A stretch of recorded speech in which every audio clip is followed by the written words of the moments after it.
விஜய் தொலைக்காட்சி big Boss season 9 contestants தான் வீட்டுக்குள்ளேயும் சண்டை போட்டாங்க, வீட்டுக்கு வெளியிலயும் வந்து சண்டை போடுறாங்கப்பா அப்படின்ற மாதிரி ரசிகர்களுடைய கருத்தாக இருக்குது. எதனால் அப்படின்னு வந்து கேட்டிங்கன்னா, இப்போ சாண்ட்ரா நிறைய இடத்துல இன்டர்வியூஸ்லாம் கொடுத்துக்கிட்டு இருக்காங்க. ஸோ அது சம்மந்தமாக நிறைய பேர் முரண்பாடான கருத்துக்கள்லாம் வந்து முன் வச்சுட்டு இருந்தாலும், இந்த பிக் பாஸ் சீசன் 9ல் இன்னொரு கண்டஸ்டண்ட்டான ரம்யா அவர்கள் ஒரு கமெண்ட் பண்ணியிருக்காங்க ஒரு வீடியோ கீழே. அதாவது சாண்ட்ரா வந்து சொல்லியிருப்பாங்க, கேஷ் பாக்ஸ் எடுக்கிற விஷயமா பிரஜன் சொன்னது சொல்லலை அப்படின்ற மாதிரிலாம் ஒரு சில விஷயங்கள் பேசியிருப்பாங்க.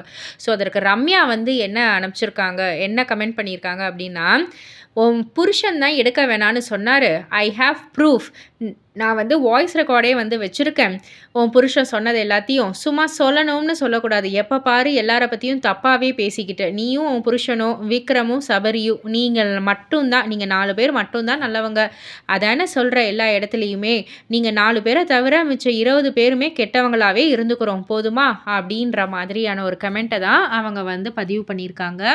ஸோ அது இப்போ சோஷியல் மீடியாவில் ட்ரெண்ட் ஆகிட்டு இருக்கு. அந்த ஒரு கமெண்ட்டுக்கு ஏகப்பட்ட லைக்ஸும் வந்து குமிஞ்சிக்கிட்டு இருக்கு. இதை பற்றி நீங்கள் என்ன நினைக்கிறீங்க, உங்களுடைய கருத்து என்ன அப்படின்றத கீழே உள்ள கமெண்ட் பாக்ஸில் குறிப்பிட்டு சொல்லுங்கள். மறக்காம சேனலை சப்ஸ்கிரைப் பண்ணி பக்கத்தில் உள்ள பெல் ஐக்கானை கிளிக் பண்ணிவிடுங்க.